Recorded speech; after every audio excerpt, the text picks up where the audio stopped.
Valuation with WACC. I can do some valuations with WACC also. WACC is the appropriate discount rate for the firm or for a project that is a replica of the firm. Now, for the firm's cash flows, if I have to discount, I will use WACC. If another project I have to discount which is a replica of the firm, I will use the same WACC. Another firm I have to disclose for which this firm is the proxy, I will use the same WACC. WACC becomes my benchmark discounting rate out there for projects which have the similar risk profile or risk characteristics. I have got one more example out here, valuation with WACC. Suppose a firm has both current and target debt equity ratio of 0.6. Debt equity ratio is 0.6.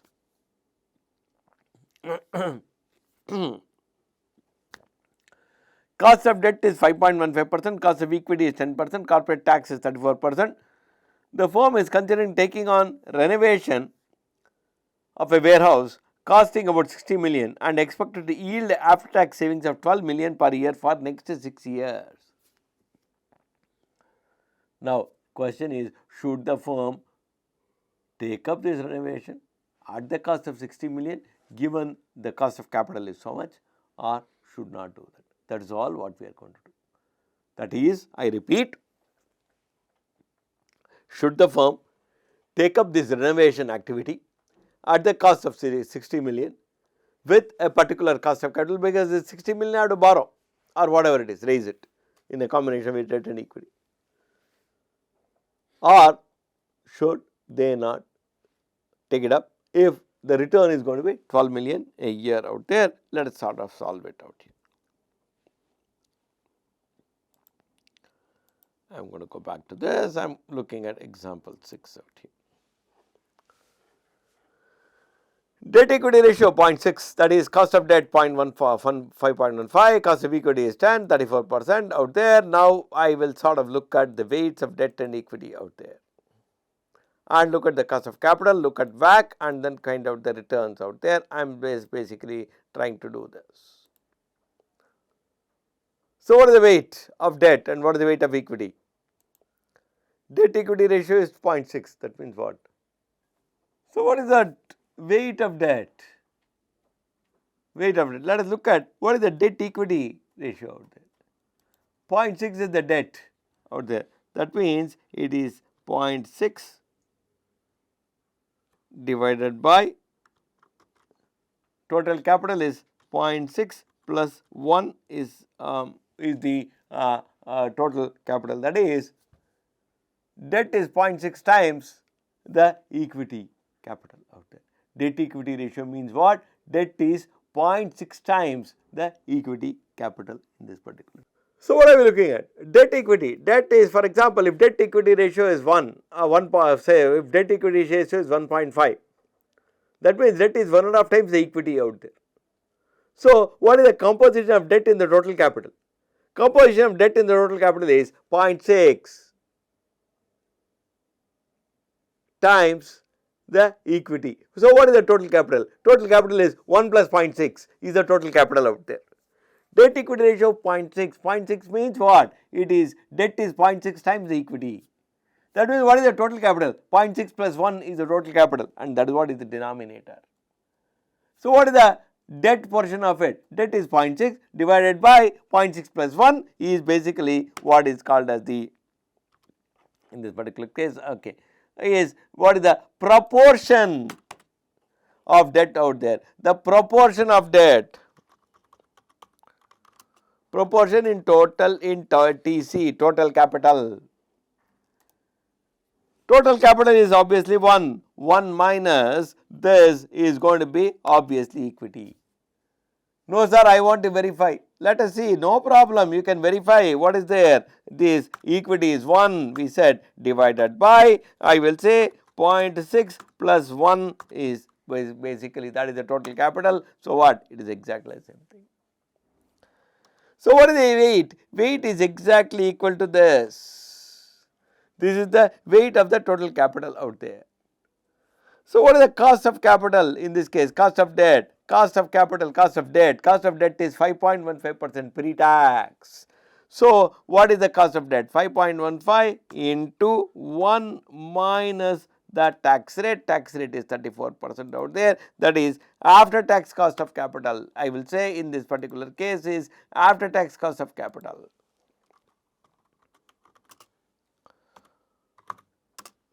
After tax cost of capital is what we are looking at out here. I am just going to wrap this text in this case. Equity, cost of equity, they have given us 10% straight away. I do not have to even worry about calculating it. Now, what is WACC? My WACC is going to be my weight of the debt into the cost of debt. I have to use a parenthesis.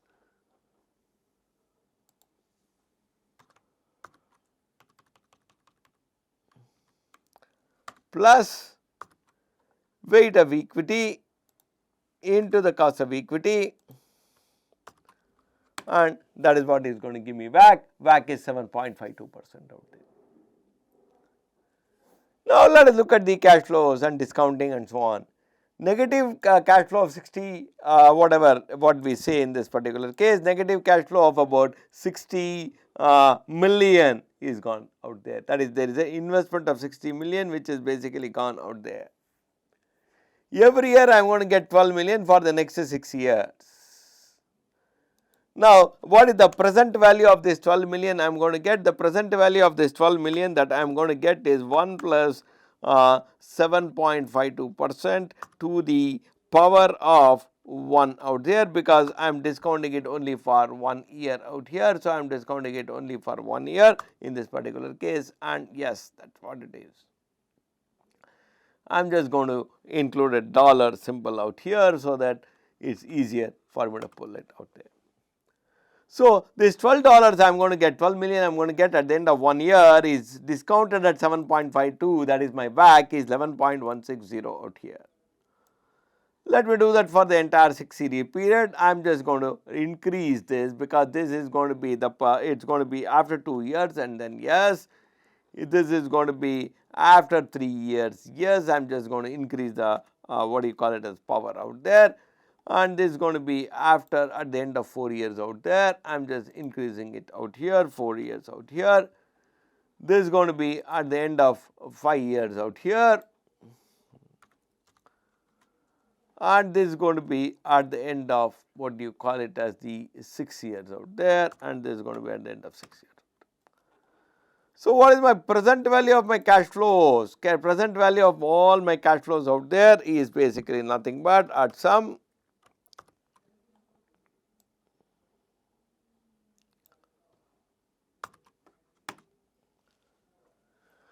So, what is my NPV? My NPV is going to be present value of all the cash flows minus my initial investment out there. In this particular case, present value of all the cash flows minus my initial investment, because it is already negative. So, I am just using a plus sign out there. So, what happens? Negative 3.7163 million out there. So, what happens?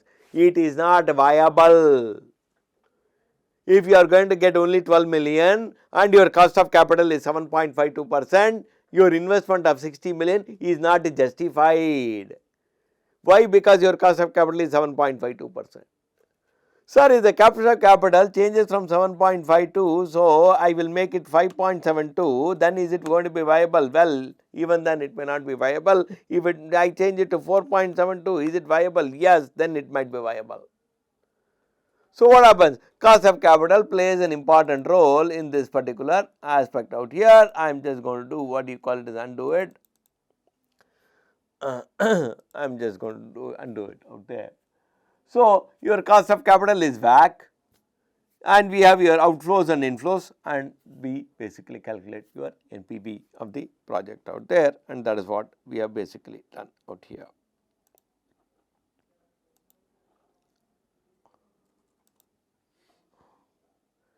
Let me move on further out here. Firm valuations. The firm valuation, we take all this present value of the cash flows, and we also look at the terminal value and so on out there. I am just giving you one more last. I think this is my this is basically going to be my last two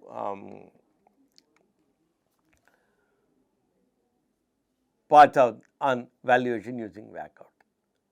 Consider the Good Food Corporation, a public a public company, is a leading food retailer. It operates about 10,000 restaurants in 100 countries. Good Food serves a value-based menu, hamburgers and french fries. The company has a 4 billion in market value debt and 2 billion in market valued common stock. Tax rate is 20%. Good Food has estimated that the cost of debt is 5% and cost of equity is 10%. What is WACC? Let us look at first calculating WACC out there. There are two parts to this question. Let us look at first calculating WACC out there. I am going back to my Excel example and then example 7 out here. Let me split the screen so that it is easier for me to sort of go ahead. Let us sort of split the screen out here and then I will say what is the debt portion part of it. The market value of the debt out here in this particular case is about 4 billion is the debt market value, equity is about 2 billion is the market value of the common stock. Then what is the weight in the what is the weight in the total capital? 4 divided by 6 and then it is 2 divided by 6. This is going to be the weight out here. And let us look at after tax cost of capital. I will add after tax out here. After tax cost of capital exactly like the similar to the other aspects out here. I am just adding the after tax cost of capital out here. What is the cost of what does he say? Cost of debt is 5%. So, what happens? 5 into 1 minus 0.2, that is 20% out here is talking about 20% out there. 1 minus 20%, 1 minus 20% out there is the cost. Sorry, I made a mistake. Yeah, it's 5% out there is the cost of the cost of equity into 1 minus 20% out here is the is basically the cost of what you call is the tax rate out there. And let us look at what is the it's after tax cost of capital is about 4%, equity they say is 10% out there. Now what is WACC? WACC is WACC is nothing but going to be weight of debt into cost of debt after tax cost of debt plus weight of equity into after tax cost of equity into what do you call it as after tax cost of equity, and that's what your WACC is 6% out. So that we have calculated that. So now that we have done WACC, let us go to the next part of it where we value the firm. Good Food is seeking to grow by acquisition a potential candidate. Happy Meals is currently a private firm with no publicly tradable common stock, but has the same product mix. It operates about 4,000 restaurants mostly in North America and Europe. Happy Meals has about 1,318 million in debt outstanding with the market value as the same as the book value. It has about 12.5 million shares outstanding. Since Happy Meal is a private firm, we have no stock market price to rely upon for our valuation. Happy Meal expects its EBIT to grow at 10% from for the next 5 years from the current 150 million out. Increase in net working capital spending are both expected to be 24% of EBIT. Depreciation at 8% of EBIT. Perpetual growth rate in cash flows after 5 years is estimated at 2% out there. Now let us look at valuing this firm and arriving at it. What is EBIT? EBIT is currently 150 and it is expected to grow at 10% per year. That means currently it is expected to grow currently it is year 0 it is 150 and it is expected to grow at 110%. So 110% of it will be the EBIT next year. So what happens? This into what is called as 110%, that is how it is basically going to grow, and I have my EBIT which is basically growing out there in this case. What are the taxes? Taxes in this particular case, less taxes, that taxes in this particular case in this company is expected to be around So, now what is the taxes? If you look at, once you acquire the company out here, once you acquire this company, what is the tax rate? Tax rate is 20% for you. You are a tax rate of 20%. Look at the previous example, previous slide out there. So, the same tax rate basically continues for you. So, what happens? Your tax rate is about 20% of the EBIT out there, is about 20% of the EBIT out here. So, that is I have what is called as my taxes out here is this, the taxes. What is my EAT? EAT is after tax earnings out there. EAT is earnings after tax is what I basically got out here, and my earnings after tax is basically I basically got out here. I want to calculate the cash flows because I am looking at valuation, and I will add back depreciation to the cash flow because of a simple reason that depreciation is a non-cash outflow item out there. So, I will add depreciation to the cash flows out there. So, what happens? Depreciation is 8% of the EBIT out here. So, I am adding back depreciation in this particular case, and it is nothing but 8% of the EBIT, and that is what they say. Now, I reduce capex in this particular case. In this particular case, or the increase in working capital and capital spending are both expected to be 24% of EBIT. That is capex and working capital and everything. Increase in working capital are expected to be 24% of EBIT each. I think the word each is missed out. You can add that word each here. 24% each of the 24% of EBIT, 24% each of EBIT out. So, what happens? It is basically nothing but it is EBIT here into 0.24 is going to be my capex out here. My capex out here is going to be this much. Same as the course with less my increase in working capital is also going to be so much out here, 0.24. It is not going to be very different. So, what is my net cash flow I have? The net cash flow I will have is EAT plus my depreciation minus my capex minus my increase in working capital is what I will have, and this is the net cash flow that I am going to have out here. This is the net cash flow that I am basically going to have out here in this particular case.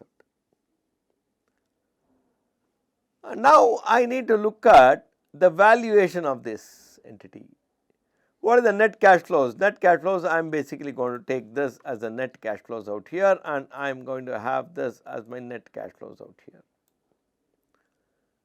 And these cash flows are going to continue for time immemorial.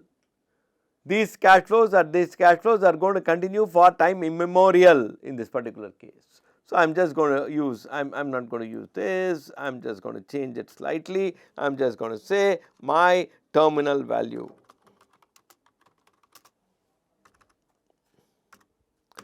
Because the cash flows are going to occur for you in perpetuity. So, perpetuity value of the cash flows. Perpetuity value of the cash flows. Perpetuity with growth. There is a growth of 2% out there. Perpetuity with growth of 2% out there. What is the kind of growth that you are going to have? That is, this cash flow is going to grow at 2% out there. That is what they have indicated, divided by what is my cost of capital? My cost of capital is this minus my growth rate in this particular case. This is going to be what we call it as my terminal value of the enterprise. Terminal value of the enterprise.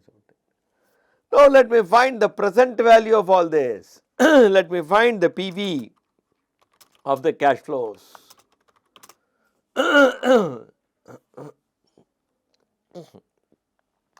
This is the terminal value of the cash flow as on year 5, because I have used the last year's cash flow and time immemorial, and it is going to continue to grow at 2%. Yes.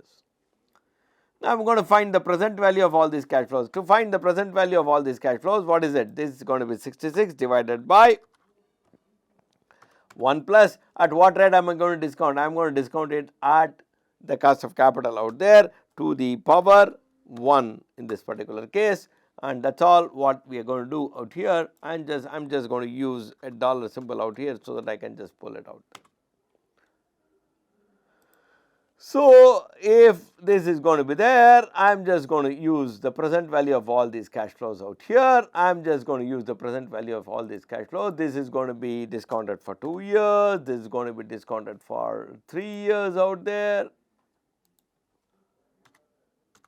this is going to be discounted for 4 years out there,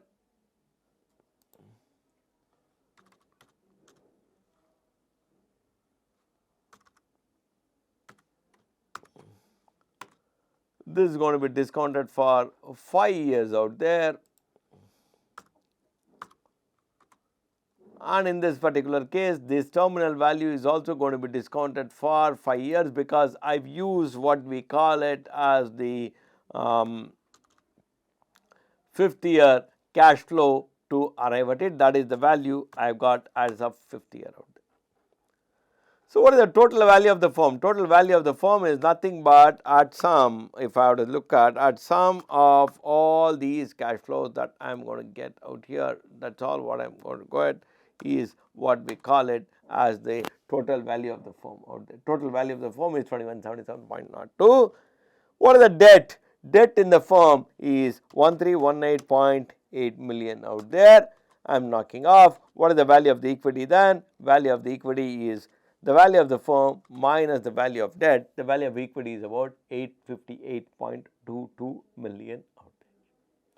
So, WACC is used for discounting and valuation of the firm out there, and this is how we use it. I hope it is clear. Now, we move on from here. Am I right? Move on from here. We talked about debt and equity, but firms always have a particular combination of debt and equity. Why? Because as we go back to some of the examples out there, let us take a case, debt or equity out there.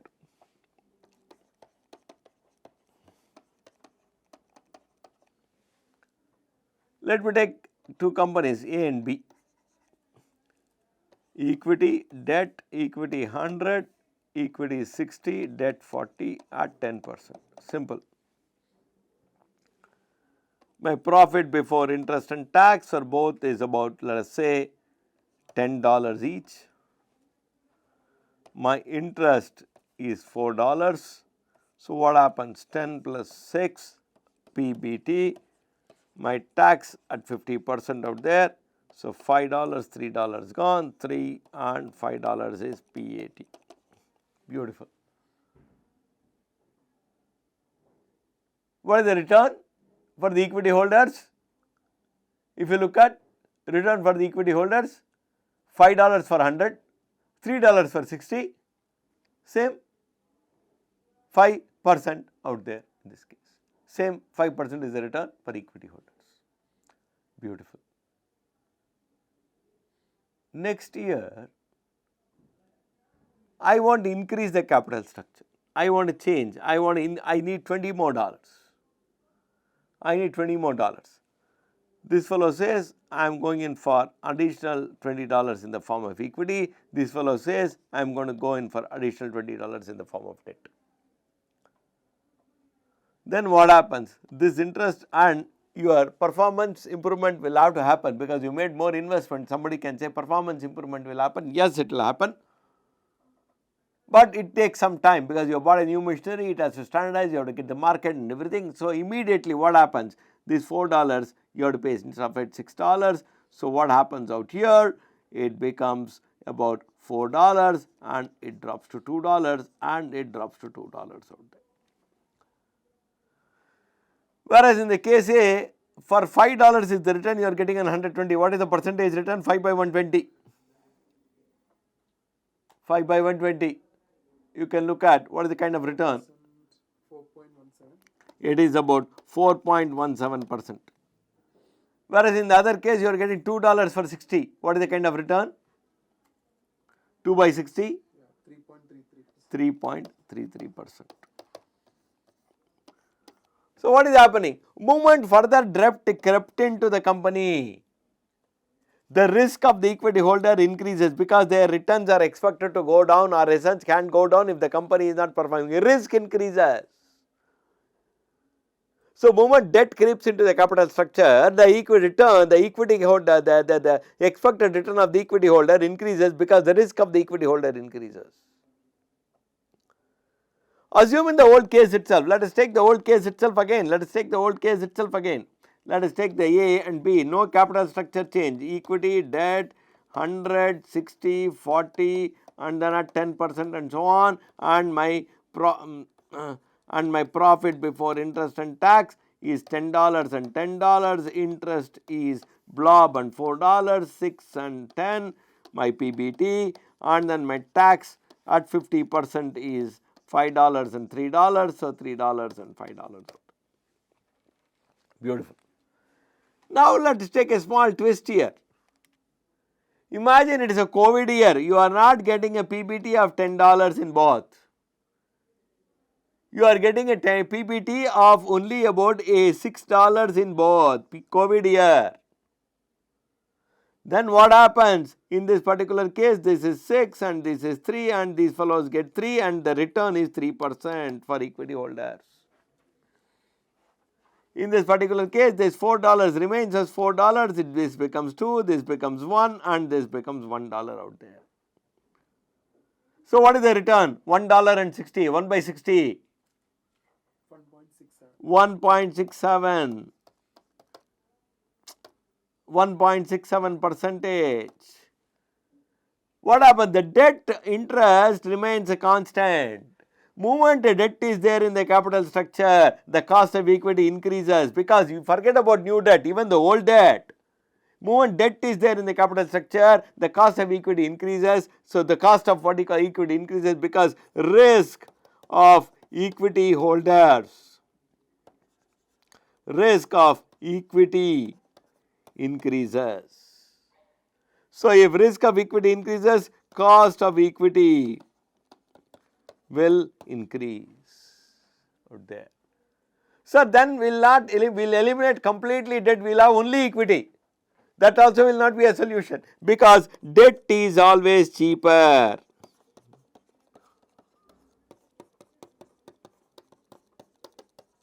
Debt is always cheaper than equity out there, because what happens? Why is debt cheaper than equity? Very simple. Debt you have an assured return, risk is low. Equity, no assured return, risk is high, so expected return is high, debt expected return is low. So, debt is always cheaper than equity. So, what is the problem then? Problem is,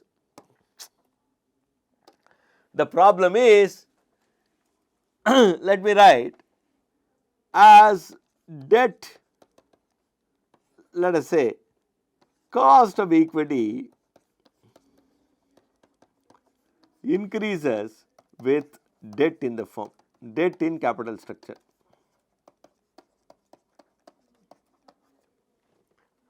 But debt is always cheaper than equity. So, challenge now, let us look at the challenge is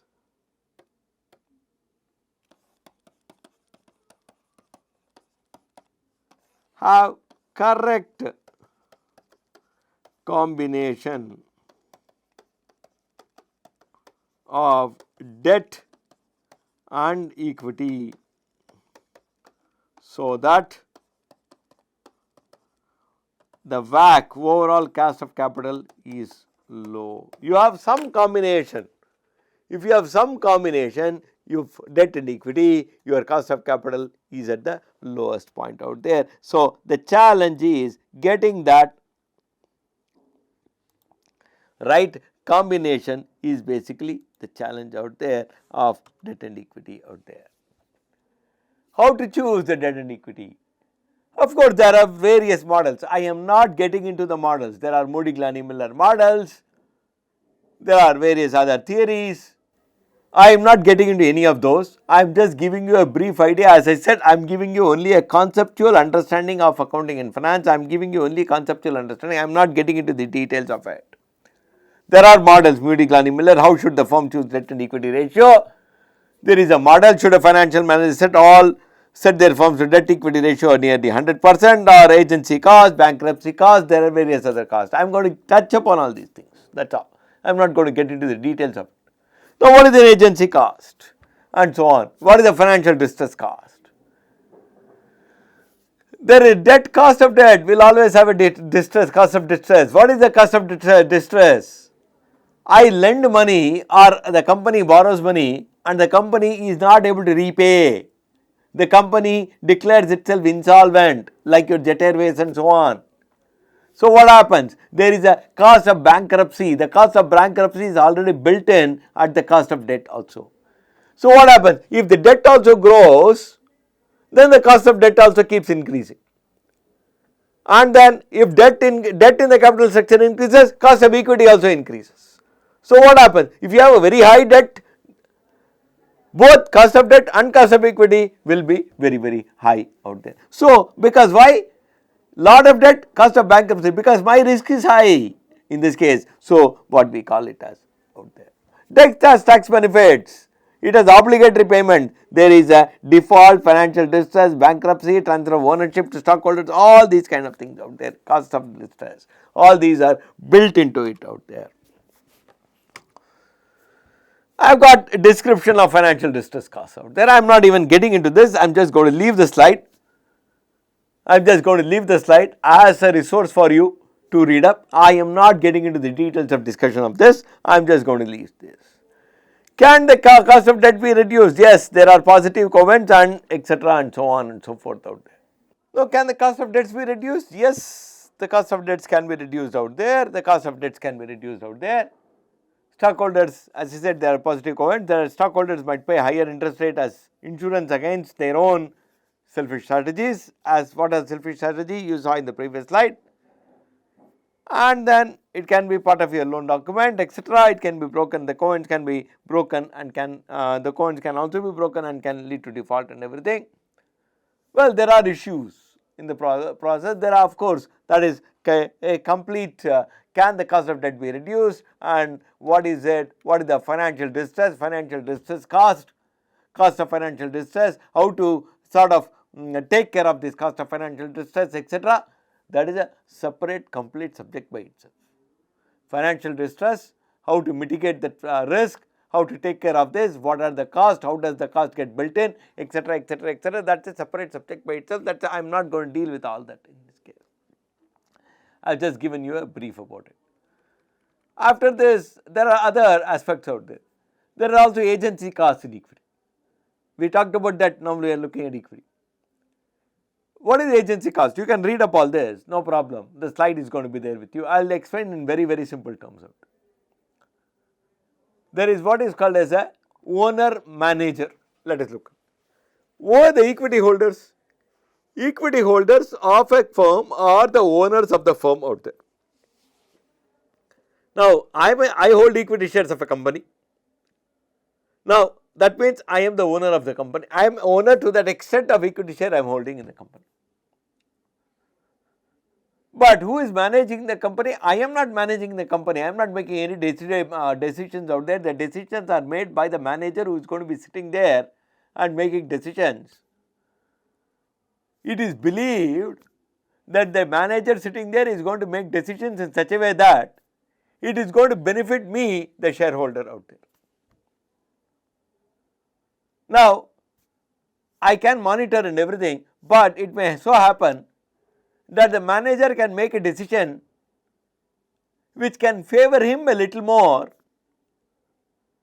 or it can compromise my benefit a little bit as a shareholder and can benefit him a little more.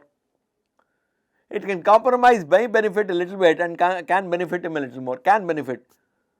And that is what we call it as the agency problem out there.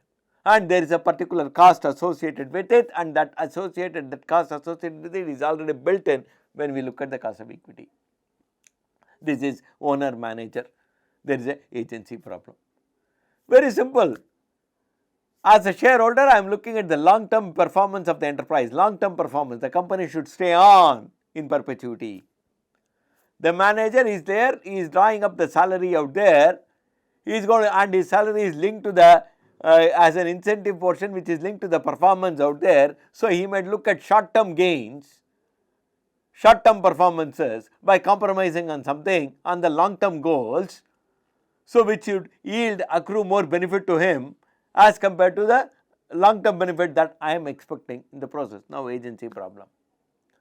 That is where we always say the incentive scheme for the manager, the CEO and team will always be aligned to the interests of the shareholders. So, I will design the incentive scheme which is also in the long term for the managers out there, so that the interests are aligned out there.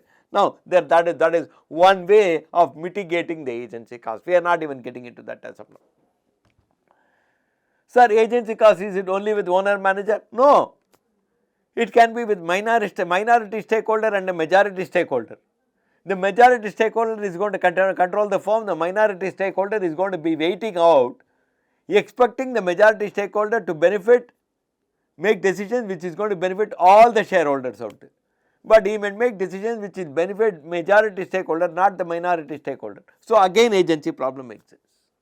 Now, when all these problems exist, there is a cost out there associated. So, those costs get attributed. So, lesser and less is the agency cost problem. That is, I am able to eliminate the agency problem or minimize the agency problem in my company, the cost of equity can come down.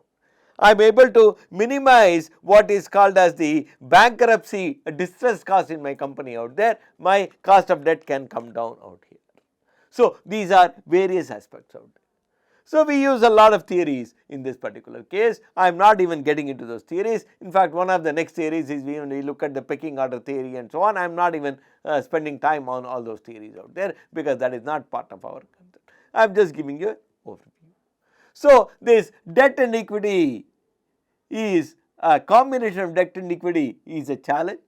That is what every financial manager or finance manager and the CFO will basically work on, keeping the combination, right combination, where my cost of capital, overall cost of capital is at the lowest. Whereas as more debt comes in, cost of equity goes up. More debt comes in, cost of debt will also go up. But debt is always cheaper than equity. So, I have some combination where my overall cost of capital is at the lowest. That is the job of what you call it as a CFO and team, and that is what they do. Okay. With this, we close this. Then we move to the last part out here. Then with this we close it. We have moved only to the last part. One more part I have to cover, and that is what we talk about, dividends, dividend policy out there.